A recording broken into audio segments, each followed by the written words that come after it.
The rock cycle starts off with magma inside the earth, flowing and moving as liquid rock. It continues to flow and move. Then, as the pressure builds up, the magma is forced through crevices inside the earth.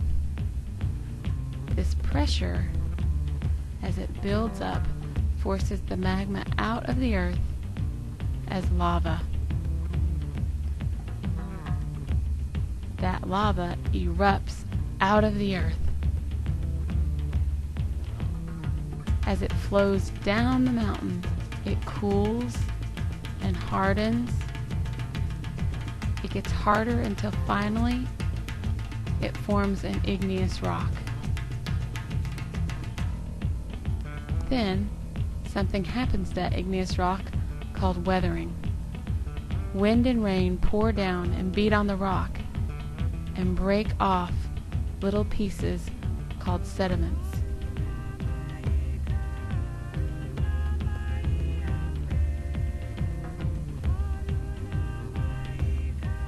The sediments settle down to the bottom of the deep water until they form sedimentary rock.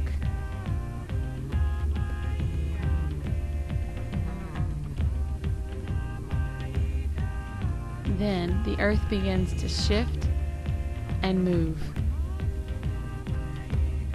As the earth shifts and moves, this causes pressure and heat on the sedimentary rock.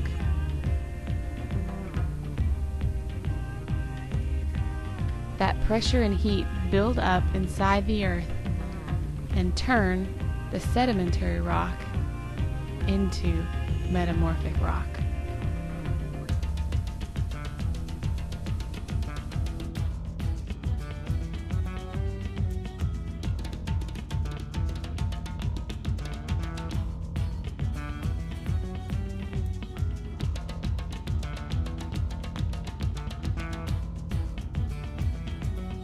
I didn't remember it by brain, but I knew it by movement. It helped me because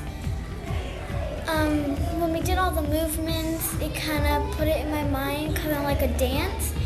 And, and when we did it like in a song, that helped me because the song was kind of like catchy.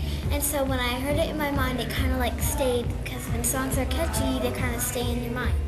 When it was time to take the test, I memorized all the movements that we had to do, and when I got to a hard question, I just tried to think of all the movements that we did, and then that's how I got my answer.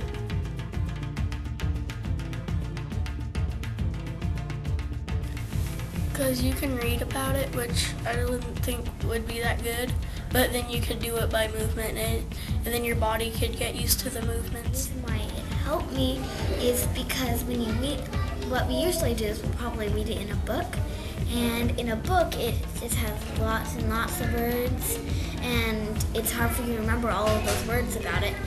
But how we did it, it really helped because we did it like the most important stuff we didn't say, and then it gets hotter and hotter and all that, and so that really helped me. That's how. Well, when we had to practice it, it was really interesting because we got to get in a big group of kids, and like when people were struggling, people would go up and help them like with their movements.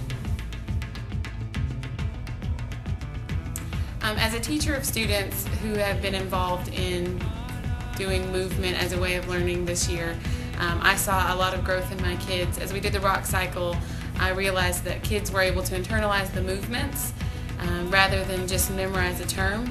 And even on the assessment that they took, 85% of my kids scored proficient. And while the test was being given, I even saw kids squirming and moving in their seat, doing each part of the rock cycle to help them remember the way it went and the words that were associated with the rock cycle.